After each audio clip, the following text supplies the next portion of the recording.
لله وكفى وسلام على حبيبه المصطفى أما بعد فأعوذ بالله من الشيطان الرجيم الرحمن الرحيم إن الله وملائكته يصلون على النبي يا أيها الذين آمنوا صلوا عليه وسلموا تسليما اللهم صل على سيدنا محمد معدن الجود والكرم وآله وأصحابه الكرام وابنه الكريم وبارك وسلم صلاة دائمة سرمدا أبدا بحمد تعالی وبکرم مصطفیٰ صلی اللہ علیہ وسلم. آج کے 25 پارے مکمل ہو چکے.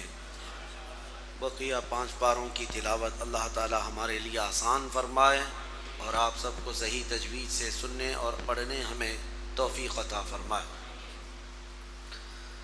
آج ہم نے اس پارے میں سورہ شورا کی تلاوت کی ہے اور سورہ دخان، سورہ زخرف اور سورہ جاثیہ.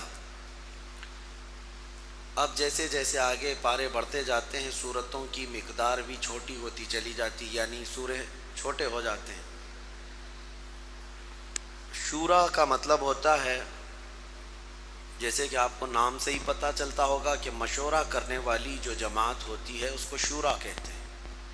اور اللہ تعالیٰ نے مومنین کی، صحابہ اکرام کی تعریف میں یہ بات ارشاد فرمائی، امرہم شورا بینہم، یعنی صحابہ کا معاملہ یہ ہے کہ وہ مشورے سے عمل کرتے ہیں. پارلیمنٹ جو ہوتی ہے اسی کو شورا بھی کہا جاتا ہے. اصل میں یہ ڈکٹیٹرشپ نہیں ہے کہ ایک آدمی کے دماغ میں جو آ جائے، جیسے بادشاہوں کے ہاں ہوا کرتا ہے، ایسا نہیں، بلکہ اللہ تعالیٰ مومنین کی تعریف میں فرما رہا ہے کہ جب کوئی کام کرتے ہیں تو شورا یعنی آپس میں مشورہ کرتے ہیں اور اس میں برکت ہے. آپ کو بھی یہی کرنا چاہیے، مومنین کو ہمیشہ یہ کرنا چاہیے. اگرچہ کئی کام ایسے ہیں جو آپ کے لیے یقینی طور پر ہونے جیسے لگتے ہیں، لیکن پھر بھی آپ مشورہ کر لیں کہ اس میں خیر ہے، اس میں برکت ہے. اس سلسلے میں چند باتیں آپ کے سامنے رکھتا ہوں. شورا کیا ہے؟ پہلی بات تو یہ ہے کہ رسول کریم صلی اللہ تعالیٰ علیہ وسلم محتاج نہیں تھے کسی سے مشورہ کرنے کے، لیکن امت کی تلقین کے لیے ہمیشہ صحابہ اکرام سے حضور نے مشورہ کیا ہے. جنگوں میں جانے کا معاملہ ہوتا تب مشورے کیے جاتے، کسی کے سزا کے متعلق بات ہوتی تو مشورہ کیا جاتا. ہر چیز میں حضور اکرم صلی اللہ تعالیٰ علیہ وسلم نے مشورہ دیا ہے. یہاں تک کہ جنگ خندق جو ہوئی تھی مدینہ طیبہ سے باہر، یہ حضرت سلمان فارسی کے مشورے سے ہی تو خندق کھودی گئی تھی، ورنہ عربوں میں جنگ آمنے سامنے لڑی جاتی تھی میدان میں. لیکن فارس میں ایسا طریقہ تھا کہ دشمنوں سے بچنے کے لیے شہر کے باہر ایک بہت بڑا گڑھا کھود دیا جاتا تھا، خندق. اس کی وجہ یہ ہوتی تھی کہ پوری فوج اس کو عبور کر کے، اس کو کراس کر کے شہر کے اندر نہ آ جائے، کیونکہ شہر میں اگر جنگ ہوگی تو کچھ نہ کچھ ٹوٹے گا پھوٹے گا، شہر کے گھر اجڑیں گے، برباد ہوں گے. تو حضرت سلمان فارسی رضی اللہ تعالیٰ عنہ نے بھی اس وقت یہ مشورتاً عرض کیا تھا بارگاہ مصطفیٰ میں کہ یہ لوگ تقریباً 12,000 کی تعداد میں آ رہے تھے. جب مکہ والے 3 قبیلے تھے، اس میں قبیلے بنو غطفان اور نجد سے اور پھر قریش کے، یہ تمام یہ سب ملا کر کے 12,000 کا لشکر لے کر مدینے پر چڑھائی کر رہے تھے. تب رسول کریم صلی اللہ تعالیٰ علیہ وسلم نے صحابہ سے پوچھا کہ ان کا مقابلہ کیسے کریں. یہ جنگ خندق جو ہے، پہلے جنگ بدر ہو چکی اور اس کے بعد جنگ احد ہوئی ہے، اس کے بعد یہ جنگ خندق ہے جو بڑی جنگ ہے، اور یہ بھی مدینے سے صرف 5 کلومیٹر کے فاصلے پر ہے. تو مدینے میں جو فوج داخل ہو سکتی تھی اس کا راستہ ایک ہی بڑا راستہ تھا جہاں سے آ سکتے تھے. اس راستے پر ایک بہت بڑی خندق کھودی گئی، نالا سمجھ لیں. وہ اتنا چوڑا اور اتنا لمبا کھودا گیا تھا کہ عرب کا مشہور نسل کا گھوڑا بھی چھلانگ لگا کر کے اس کو کراس نہیں کر سکتا تھا. اور اس کو کھودنے میں خود رسول کریم صلی اللہ تعالیٰ علیہ وسلم شامل رہے. تو یہ صحابہ کے مشورے سے ہوا کام. تو مشورہ لیا کرتے تھے نبی پاک صلی اللہ علیہ وسلم، جبکہ وہ محتاج نہیں تھے، وہ معلم الناس ہیں، یعنی پورے انسانوں کے لیے استاد بن کر کے آئے. نبی پاک صلی اللہ علیہ وسلم کی صفات قرآن نے بیان کیا ہے کہ وہ اللہ کی طرف سے لوگوں کے دلوں کو صاف کرنے آئے ہیں. وہ سب کے استاد ہیں، لیکن پھر بھی مشورہ یہ امت کے درس کے لیے تھا، اور اللہ کو یہ چیز پسند ہے، اسی لیے پورے سورے کا نام ہی شورا ہے. شورا ہے. جب کبھی آپ سے بھی کوئی کام اس طرح ہو تو لوگوں کے درمیان اس بات کو رکھیں. اچھا، یہ ایک بات یہاں ضروری ہے کہ مشورہ کس سے لینا چاہیے کس سے نہیں لینا چاہیے، اس کے بھی آداب ہیں. جو جس کام کا ایکسپرٹ ہو اس سے مشورہ لیا کرے، یا اس سلسلے میں تھوڑی بہت شدھ بدھ رکھتا ہو تو اس سلسلے میں مشورہ لیں. یا کوئی عالم دین ہے یا کوئی فقیہ دین ہے جو سمجھ رکھتا ہے قرآن کی اور حدیث کی، اس سے مشورہ لیا جائے. اسی لیے فرمایا گیا کہ عورتوں سے مشورہ نہ لو. ہاں مشورہ لو، لیکن عمل کرنے میں احتیاط کرو. مشورہ لو، گھر کے معاملات میں ان سے بھی مشورہ لو. ہوتا یہی ہے کہ آپ ان کے مشورے کے اعتبار سے تو چلتے ہی ہیں، پتہ ہے سب لوگوں کو، لیکن بزرگوں نے فرمایا ہے کہ مشورہ جس سے لیا جانا چاہیے وہ بھی ایک کیٹیگری ہے. ہاں گھر کے کاموں میں آپ مشورہ لیتے رہے، دیوار ہے اس کو پیلا رنگ لگاؤں کہ لال رنگ لگاؤں، عورت نے کہا پیلا تو آپ کالا لگا دو. تو مشورہ تو لیتے رہو اور عمل بھی کرتے رہو، لیکن جو اہل خیر حضرات ہیں ان سے مشورہ لینے میں اللہ تعالیٰ کی طرف سے برکت کا نزول ہے. 10 لوگ آپ بیٹھے ہیں، آپ کو اچھی طرح سے معلوم ہے کہ کیا کرنا ہے، اس کے باوجود 10 کے درمیان آپ نے ایک معاملہ رکھا کہ میں یہ کرنا چاہتا ہوں یا ہم یہ کرنا چاہتے ہیں. بسا اوقات ایسا ہوتا ہے کہ آپ کے ذہن میں کوئی ایسی بات نہیں ہوتی جو اس کو نقصان پہنچانے والی ہے اس کام کو، لیکن اللہ تعالیٰ مشورے کی برکت سے مجلس میں کسی ایک کے ذہن میں وہ علم پیدا فرماتا ہے. کسی ایک کے ذہن میں اللہ تعالیٰ کی طرف سے وہ علم آتا ہے، اور جب اس کا مشورہ ہوتا ہے تو اس پر عمل کرنے میں اللہ تعالیٰ کی طرف سے ہدایت بھی ہوتی. اس چیز کی تعریف قرآن پاک میں ہے. مشورہ، شورا، صحابہ کرام رضوان اللہ تعالیٰ علیہ مجمعین کے شورا تو بہت مشہور ہیں. اس سے پہلے ایسا نظام نہیں تھا، بادشاہوں کا سسٹم تھا، بادشاہ کی مرضی میں جو آیا وہ کرتا. آج بھی دیکھیں جہاں بادشاہت ہے، ہمارے ہاں شورا ہے، یعنی اب جیسے انڈیا ہے پارلیمانی نظام جس کو کہتے ہیں، یہاں ایک قانون بھی بنانا ہے، بل پاس کرنے کے لیے بہت پاپڑ بیلنے پڑتے ہیں، میجورٹی دیکھنی پڑتی ہے، دونوں صدن میں پیش کرنا پڑتا ہے، یہاں سے پاس ہو کر کے اوپر جائے، اوپر جا کر کے پھر سب کے درمیان جتنے ممبرس ہیں، جتنے بھی پارلیمنٹ کے ممبر ہیں، وہ لوگوں میں میجورٹی آ جائے تب وہ بل کو پاس کر لیا جاتا ہے ایک قانون پاس کرنے کے لیے. لیکن سعودی میں رات کو قانون بنتا ہے، صبح نافذ ہوتا ہے، پھر اگر اچھا نہیں لگا تو پھر مغرب تک اس کو کینسل کر دیتے ہیں. کیوں؟ بادشاہت ہے، نہ کسی پارلیمنٹ میں رکھنا ہے نہ کسی سے پوچھنا ہے. ایسے ہی ہوا ہے، 2 دن پہلے کچھ اور قانون تھا، 2 دن بعد اور کچھ قانون ہے. وہاں ڈیلی قانون آتے رہتے ہیں، ڈیلی آتے رہتے ہیں، اور صرف لوگوں کو ویب سائٹ دیکھتے رہنا پڑتا ہے کہ ابھی آج کا کون سا قانون ہے. تو یہ بادشاہت کا جو نظام ہے وہاں شورا نہیں ہے. یا شورا ہے تو کچھ ایسے لوگ ان کے اطراف ہوتے ہیں جو اپنی مرضی اور اپنی طبیعت کے حساب سے اس کے دماغ پر چھائے ہوئے ہوتے ہیں. عوام یا پھر اہل خیر سے مشورہ لینا تو ان کے ہاں نظام ہے ہی نہیں، بادشاہوں کے ہاں نہیں ہوتا. لیکن صحابہ اکرام رضوان اللہ تعالیٰ علیہ مجمعین کے ہاں ہمیشہ سے رہا ہے. حضرت ابو بکر صدیق رضی اللہ تعالیٰ عنہ، حضرت عمر فاروق رضی اللہ تعالیٰ عنہ، ان کی جلال اور ہیبت کیا تھی حضرت عمر فاروق کی، لیکن اس کے باوجود مسجد نبوی میں کھڑے ہو کر ایک دن ارشاد فرماتے، اے لوگوں، مجھ سے پیشتر جو گزرے یعنی رسول پاک صلی اللہ علیہ وسلم اور حضرت ابو بکر صدیق، وہ دنیا کے سب سے بہترین لوگ تھے، لیکن اب میں اس تخت پر ہوں، اگر میں اپنی مرضی کے مطابق کوئی قانون لاؤں اور وہ خیر کے لیے ہو یا شر کے لیے ہو، جس طرح اپنی مرضی کے مطابق میں کوئی قانون لاؤں تو تم لوگ کیا کرو گے؟ ایک دیہات کے رہنے والے صحابی کھڑے ہوئے، کہا اے امیر المومنین عمر ابن خطاب، ہم دیکھیں گے اگر رسول پاک صلی اللہ تعالیٰ علیہ وسلم کے قانون کے موافق ہے تو ہم گردن جھکا کر آپ کے پیچھے چلیں گے، اور اگر آپ کا کام رسول پاک صلی اللہ تعالیٰ علیہ وسلم کی حدیثوں سے ٹکراتا ہے یا آپ کا راستہ الگ ہو جاتا ہے تو پھر ہماری تلوار ہوگی، پھر آپ کی گردن ہوگی۔ یہ بھرے مجمع میں کوئی مشورہ لے گا اس طرح سے؟ آپ کیا کریں گے، آپ کیا کریں گے؟ حضرت عمر فاروق رضی اللہ تعالیٰ عنہ نے یہ نہیں فرمایا کہ کیا گستاخی کر رہا ہے، بلکہ فرمایا جب تک اس امت میں ایسے لوگ ہوں گے امت کا نظام صحیح سلامت رہے گا، کوئی درہم برہم نہیں ہوگا۔ شخصیت پرستی بھی نہیں ہونی چاہیے، اپنے آپ کو بھی رکھو تنقید کے نشانے پر کہ لوگ تمہیں صحیح کر سکیں۔ بہرحال اس بارے میں ہم نے ایک آیت اور پڑھی ہے، من کان یرید حرث الآخرۃ نزد لہ فی حرث،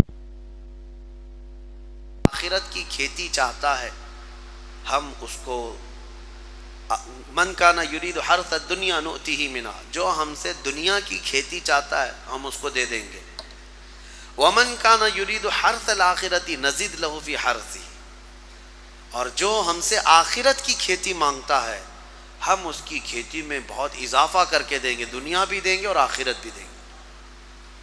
اور دنیا والے کو وما لہ فی الآخرۃ من نصیب، آخرت میں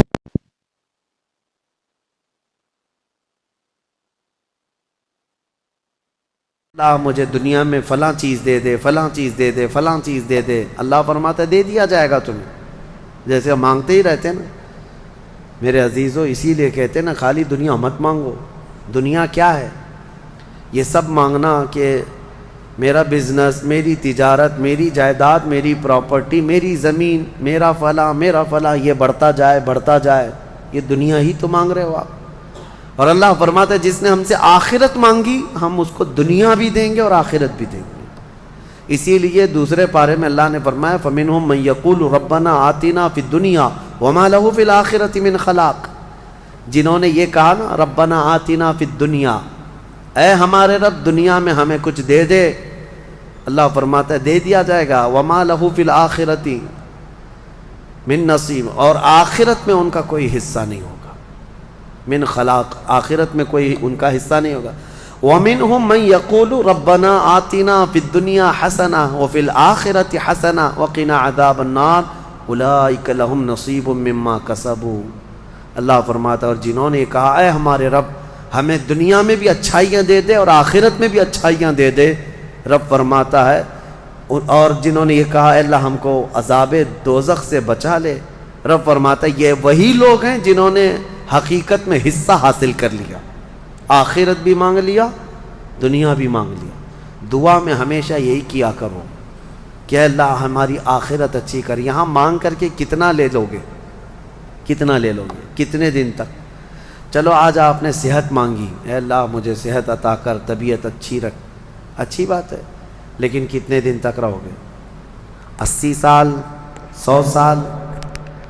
80 سال کے بعد جب بال سفید ہونے لگیں گے تب پھر تم یہ مانگو گے کہ اللہ پھر میرے بال کالے کر دے، پیٹھ جھکنے لگے گی تب یہ کہو گے کہ اللہ میری کمر سیدھی کر دے، دانت جھڑنے لگ جائیں گے کہو گے پھر اے اللہ میرے دانت صحیح کر دے۔ نظام ہے کائنات کا، صحت کو جانا ہے تو جو جانے والی چیز ہے اس کو ہی ہم مانگ رہے ہیں، جو ہم سے رخصت ہونے والی چیز ہے وہی ہم مانگ رہے ہیں۔ اولاد مانگ رہے ہو یہ بھی چھوٹنے والی چیز ہے، یہ ہم سے چھوٹنے والی چیز، ہر وہ چیز مانگتے ہیں ہم یہاں پر جو ہم سے رخصت ہونے والی ہے، اور جو ہمیشہ رہنے والی ہے وہ جنت ہے، اس کا سوال کیوں نہیں کرتے؟ اور ایک امام شیخ سعدی رحمۃ اللہ علیہ کی کتنی پیاری بات ہے، سنو، فرماتے ہیں موت سے بچنا ممکن ہے کسی کو؟ بتائیں کوئی بچ سکتا ہے؟ پاسبل ہے؟ موت سے بچنا کسی کے لیے بھی ممکن ہے؟ نہیں ہے، سب کو پتہ ہے، سب کو پتہ ہے امپاسبل، لیکن اس کے باوجود بھی بچنے کے لیے 1000 دوائیاں کھاتے ہیں ہم، سب کو معلوم ہے کہ موت سے نہیں بچتے ہیں، لیکن اس کے باوجود بھی بچنے کے لیے ہم روز کچھ نہ کچھ کر رہے ہیں، ہم اپنے جسم کو صحیح کرتے ہیں یا بیماریوں کو صحیح کرنے کے لیے پیسہ بھی بہاتے ہیں، سب کچھ کرتے ہیں، ہمیں پتہ ہے کہ ہم نہیں بچ سکتے پھر بھی خرچہ کرتے ہیں۔ شیخ سعدی کی سوچ دیکھو، فرماتے اور انسان کو یہ پتہ ہے کہ جہنم سے بچنا ممکن ہے، موت سے بچنا تو ممکن نہیں، لیکن دوزخ سے بچنا ممکن ہے۔ کیا سب کے اوپر کمپلسری ہے جہنم میں جانا؟ نہیں۔ تو جس سے بچنا ممکن ہے اس کے لیے کوشش بھی نہیں کرتا، اور جس سے بچنا ممکن ہی نہیں اس کے لیے روز کوشش کرتا ہے۔ یہ کیسی سوچ ہے انسان کی؟ موت سے نہیں بچ سکتے، کوشش ٹھیک ہے تم دوائیاں کرتے رہو، لیکن کوشش یہ کرو کہ اللہ مجھے دوزخ سے بچا لے، مجھے آخرت کے عذاب سے بچا لے۔ میرے عزیزو، ہمارا سارا نظام اسلام کا آخرت پر ٹکا ہوا ہے، اسی لیے رب تعالیٰ نے فرمایا من کان یرید حرث الآخرۃ نزید لہ فی حرثہ۔ ایک بات میں آپ کو بتا دوں، اگر اسلام سے آخرت کا کانسیپٹ نکال دیا جائے تو پورا دین کھوکھلا ہو جائے گا۔ یعنی پھر کس چیز کے لیے کر رہے ہو تم؟ نماز کیوں پڑھ رہے ہو؟ چوری سے کیوں بچتے ہو؟ شراب کیوں نہیں پیتے؟ ہر چیز کا تعلق تمہارا آخرت سے جڑا ہوا ہے، آخرت سے۔ کیوں؟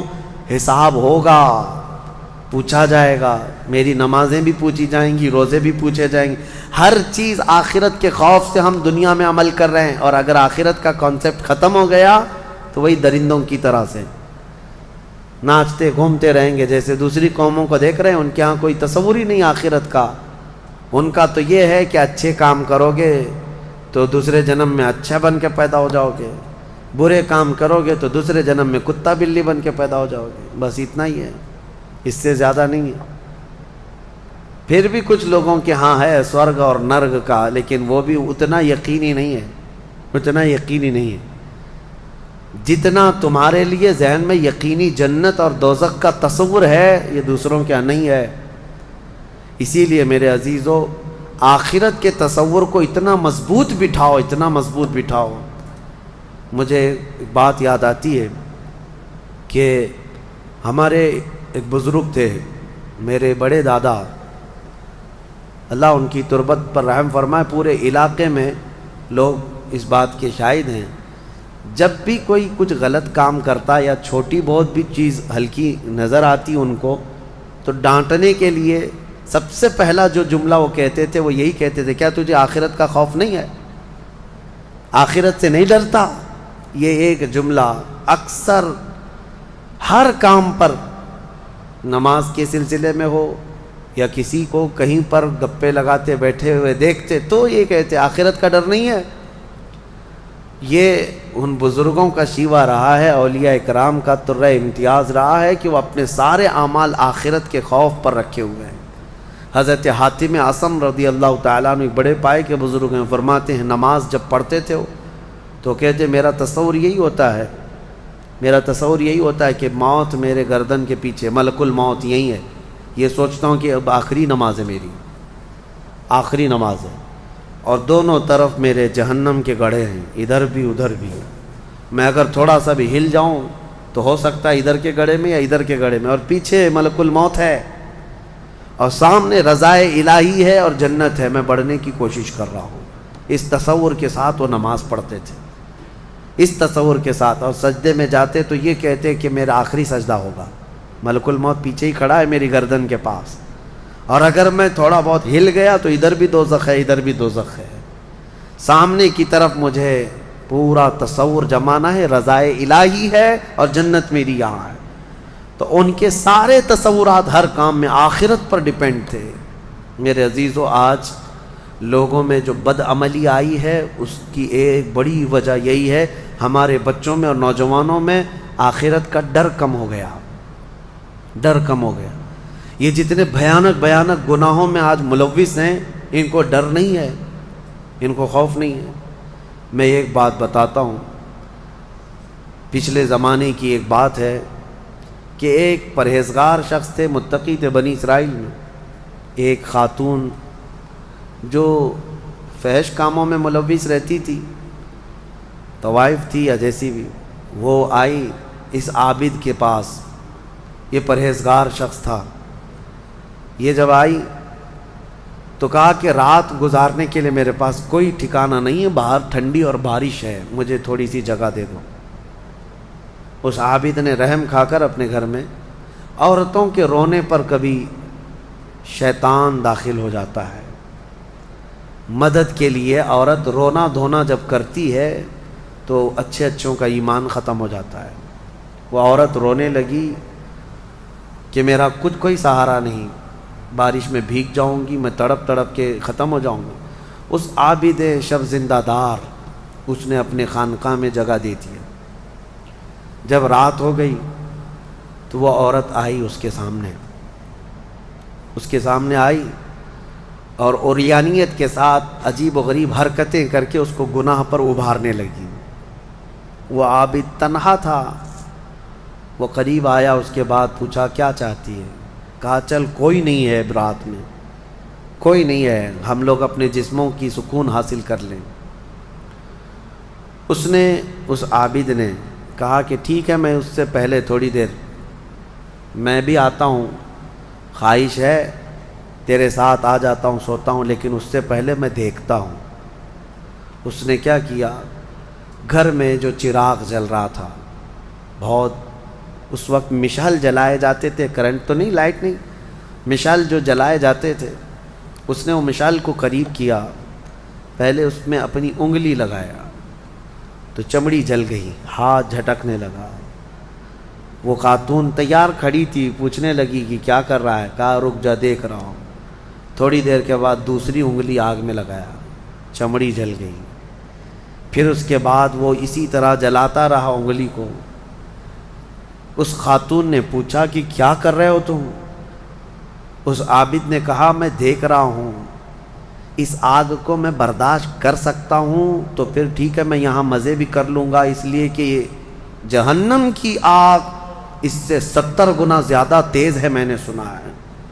دیکھ رہا ہوں کہ یہاں کی آگ میں برداشت کر پاتا ہوں۔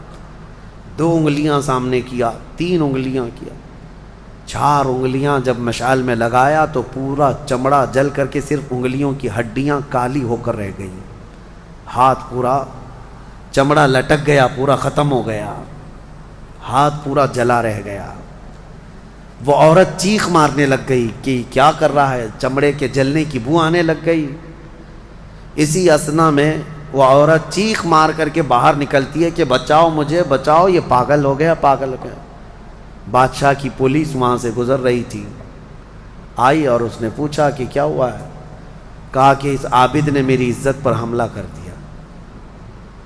تو پولیس اندر گھس گئی، دیکھا تو یہ بیٹھا ہوا تھا، اب آؤ دیکھا نہ تاؤ، حملہ کر دیا اس پر۔ لوگوں کو باہر پتہ چل گیا کہ ایسا ایسا ہوا ہے، ایک عورت آئی تھی اور اس پر عابد رات کو تنہائی میں اس کے ساتھ منہ کالا کر رہا تھا۔ تو لوگوں نے مارنا شروع کیا، اتنا مارا کہ وہ عابد مر گیا، انتقال ہو گیا، ختم ہو گیا۔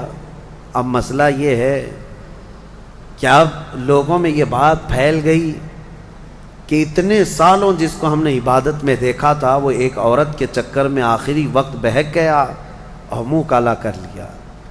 اب اس کے بعد اس کو اٹھاتے ہیں، اٹھا کر کے قبرستان میں جب دفن کرنے کے لیے رکھا گیا، قبر میں جیسی رکھتے ہیں، اس قبر میں تیز خوشبو بھر چکی ہے، ہر جگہ سے خوشبو کے جھونکے آ رہے ہیں۔ لوگوں نے کہا یہ بدکار آدمی کی قبر میں اتنی خوشبو کہاں سے آ رہی؟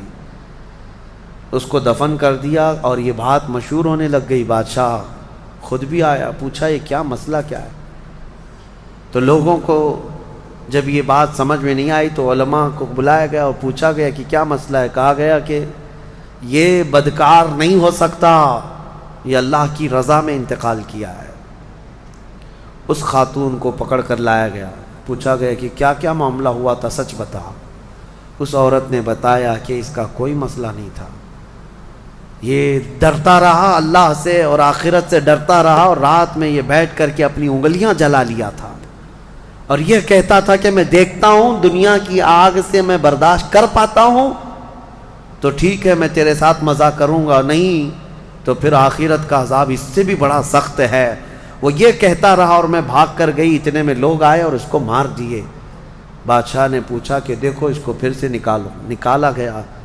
اس خاتون کے بتائے ہوئے اعتبار سے جب دیکھا گیا تو اس کا ہاتھ جلا ہوا ویسے ہی موجود تھا، جلا ہوا ہاتھ ویسے ہی موجود تھا جیسے اس عورت نے واقعہ سنایا تھا۔ پھر لوگوں نے بہت توبہ کی کہ اس کو مارنے کا کیا گناہ تھا، اس کا جرم تھا، لیکن بہرحال وہ شہید تھا۔ اس حکایت کو نقل کر کے فرماتے ہیں صاحب حکایت کہ یہ وہ لوگ تھے جن کا ہر کام آخرت سے جڑا ہوا تھا، وہ ایک حرکت بھی کچھ ان کو دنیا میں ڈگمگ نہیں کرتی، ان کے پاؤں کو نہیں پھسلا پاتی۔ کیوں؟ وہ ڈرتے اس بات سے تھے کہ آخرت میں کیا ہوگا، آخرت میں کیا ہوگا۔ میرے عزیزو، میں آپ کو بتاؤں، زنا کی جو سزا ہم نے بتائی تھی، اس سے قبل بھی میں نے بتایا، کوڑے مار دیے جائیں 100 یا سنسار کر دیے جائیں، یہ آخرت میں دی جانے والی سزا کا 100واں حصہ ہے۔ اس سے 100 گنا زیادہ سزا وہاں پر قیامت میں، تو پھر وہ کیسی ہوگی سزا؟ پھر 100 گنا زیادہ سزا کیا ہے؟ اسی لیے فرمایا گیا جہنم کا ہلکا عذاب۔ پوچھا گیا حضور سے سب سے کم عذاب کیا ہوگا؟ سب سے کم کسی کو عذاب دیا جائے گا اگر دوزخ میں تو کیا ہوگا؟ فرمایا گیا کہ اس کو آگ کی جوتیاں پہنائی جائیں گی جس کی گرمی سے اس کا بھیجا پک کر کے ابل رہا ہوگا۔ یہ سب سے ہلکا عذاب ہے دوزخ کا۔ پھر جہاں اللہ نے عذاب علیم کہا، عذاب عظیم کہا، عذاب مہین کہا، دردناک عذاب، بڑا عذاب، ذلت والا عذاب، تو پھر وہ کیسا ہوگا؟ بہرحال خلاصہ کلام میرا یہ ہے، آج ہم نے تلاوت میں یہی پایا کہ اے لوگو تم آخرت کے تصور پہ جیتے رہو، دنیا فانی ہے، دنیا فانی ہے، حساب کا ایک دن آئے گا۔ فَمَن يَعْمَلْ مِثْقَالَ ذَرَّةٍ خَيْرًا يَرَهُ وَمَن يَعْمَلْ مِثْقَالَ ذَرَّةٍ شَرًّا يَرَهُ۔ اللہ فرماتا ہے جس نے رائی کے دانے کے برابر نیکی کی وہ بھی دیکھے گا قیامت کے دن، اور جس نے رائی کے دانے کے برابر برائی کی وہ بھی قیامت کے دن دیکھے گا۔ آخرت آخرت آخرت، اپنے بچوں میں بھی ڈر اسی بات کا ڈالو کہ اللہ کریم کے ہاں حساب ہونا ہے، اللہ کے ہاں حساب ہونا ہے۔ آپ کو بتائیں وہ صحابی رسول جو گھر فجر کی نماز دوڑ کر کے چلے جاتے تھے، حضور کے پیچھے نماز پڑھتے تھے، کیوں؟ صحابہ اکرام نے ان کی شکایت کی تھی کہ یا رسول اللہ یہ نماز پڑھ کے اتنی تیزی سے بھاگ جاتے۔ حضور نے ان سے کہا پوچھو، ایک دن پکڑو۔ ایک دن انہیں روک لیا گیا، پوچھا گیا کیوں اتنی جلدی چلے جاتے ہو؟ انہوں نے کہا میرے پڑوسی میں، میرا پڑوسی ایک یہودی ہے، اس کے آنگن میں کھجور کا ایک درخت ہے اور اس کے شاخیں میرے آنگن میں بھی آئی ہیں، پکی کھجوریں صبح صبح گر جاتی ہیں آنگن میں، میرے بچے اٹھ جائیں تو کہیں وہ کھجوریں اٹھا کر کھا نہ لیں، اس لیے میں جلدی چلا جاتا ہوں کہ وہ کھجوریں جمع کر کے میں اپنے پڑوسی کو دے دوں۔ یہ آخرت کا ڈر ہے، یہ آخرت کا خوف ہے۔ عزیزان گرامی وقار، اپنے بچوں کو اس بات کا ڈر ڈالو۔ ایک بار حضور پاک صلی اللہ تعالیٰ علیہ وسلم کی بارگاہ میں صدقے کی کھجوریں آئی تھیں۔ حضرت امام حسن اور امام حسین چھوٹے تھے، بہت بچپنا تھا، کھجوریں اٹھا کر کے وہ بچے کھا رہے تھے، نواسا رسول اللہ کے نواسے، کل کائنات جن کے قدموں میں۔ لیکن نبی پاک صلی اللہ تعالیٰ علیہ وسلم جلدی سے تشریف لائے، صدقہ آل محمد کے لیے حرام ہے۔ انگلی حلق میں ڈال کر کے میرے آقا نے پورا نکال دیا، کہا کخ کخ، کھانسو اور کھانس کھانس کر کے نکال لو۔ حدیث پاک کے الفاظ ہیں۔ حضرت حسنین کریمین کے حلق میں سے حضور صلی اللہ علیہ وسلم نے آخری ذرہ تک نکالا کہ تمہارے حلق میں کوئی حرام چیز نہیں جائے۔ آخرت کا ڈر تھا یہ آخرت کا خوف ہے۔ جو چاہے چبا لے، جو چاہے بھر لے۔ اپنے بچوں کی تربیت بھی اسی انداز سے کرو کہ اللہ کے ہاں حساب ہونا ہے، اللہ کے ہاں حساب ہونا ہے۔ بچپن میں جتنا تم آخرت کا تصور اپنے بچوں میں ڈالتے جاؤ گے، جوانی میں یہ اللہ کا خوف ایسے ہی رکھیں گے۔ الحمدللہ آج مجھے فخر ہوتا ہے، کچھ نوجوان آتے ہیں اس بات کا سوال کرتے بھی ہیں کہ ان کی نوکری میں فلاں چیز ہوتی ہے، یہ میرے لیے حلال ہے یا نہیں، ورنہ آج کے اس پرفتن دور میں کون پوچھنے والا ہے؟ کون پوچھتا ہے کہ ہمارے ڈیوٹی ایسی، ہماری جاب ایسی ہے، ہمیں بتائیں کہ یہ حلال کام کر رہا ہوں یا حرام کام کر رہا ہوں۔ اگر انہیں لگتا ہے شبہ ہے تو وہ نوکریاں بھی چھوڑ دیتے ہیں، نوکریاں بھی چھوڑ دیتے ہیں۔ ایسے بہت سارے نوجوان الحمدللہ۔ یہ ہوتا ہے آخرت کا خوف جب سوار ہو جائے ذہن میں تو اسے خود بخود یہ فکر ہی سیدھا کر دیتی ہے، کسی اور کی تقریر کی بھی ضرورت نہیں۔ آخرت کا خوف جب ذہن میں آ جائے تو اس کو خود بخود یہ چیز صحیح کر دیتی ہے۔ مجھے یاد ہے بہت چھوٹی عمر ہوگی میری، اسکول جب جاتے پہلی جماعت میں بھی نہیں، چھوٹی سی جماعت میں، نمازوں کی پابندی کا الحمدللہ ہمارے گھر میں بڑا اہتمام تھا۔ میرے والد گرامی عالم دین، بڑے نمازوں کی پابندی کا بہت سختی سے اہتمام کرتے۔ شام کے وقت اسکول چھوٹتی اور آ جاتے تھے تو عصر کی نماز نہیں پڑھی تھی، تو اس وقت جو ذہن میں بات ڈالی گئی تھی، فرمایا میرے والد نے کہا تھا کہ تمہیں پتہ ہے ایک نماز چھوڑنے کا جو عذاب ہے، اس نماز کا جتنی دیر تک ٹائم ہوتا ہے قبر میں فرشتے اتنی دیر تک اسے سزا دیتے رہتے ہیں۔ اس نماز کا ٹائم جتنی دیر تک ہوگا اتنی دیر تک فرشتے اسے قبر میں عذاب دیتے رہتے ہیں، سخت ترین عذاب دیتے ہیں۔ آج عمر کے اس حصے میں آ کر کے بھی وہ بات پتھر کی لکیر کی طرح بیٹھی ہوئی ہے۔ نمازوں کا وقت آتا ہے تو یہی ڈر لگتا ہے، عشاء اگر چھوٹ جا رہی ہے تو عشاء کا تو لمبا ٹائم ہے، مرنے کے بعد قبر میں اگر عشاء کا پورا ٹائم قبر میں فرشتے عذاب دینے لگ جائیں، کون برداشت کرے گا؟ اسی لیے چاہے سفر میں جائیں، چاہے تھکے ہوئے آئیں، کیسے بھی آئیں، لیکن عشاء پڑھ لیتے ہیں۔ وہ ڈر ہے آخرت کا۔ یہ کیسے آتا ہے؟ والدین اپنے بچوں میں یہ چیز منتقل کریں، آپ اس کو ہلکا نہ سمجھیں۔ بچوں کے ذہن میں جو بات ڈالی جاتی ہے وہ بڑھاپے تک رہتی ہے۔ اگر آپ صحیح تربیت کے ساتھ کسی کو بڑا کرنا چاہتے ہیں تو سب سے بڑی چیز ہے آخرت کا ڈر، آخرت کا ڈر۔ اللہ کریم ہم سب کو آخرت کے خوف سے اچھے اعمال کرنے کی توفیق عطا فرمائے۔ مولا کریم قرآن عظیم کی آیات بینات اور اس کی تفسیر پر عمل کی توفیق عطا فرمائے۔ وآخر دعوانا الحمد للہ رب العالمین۔ السلام علیکم۔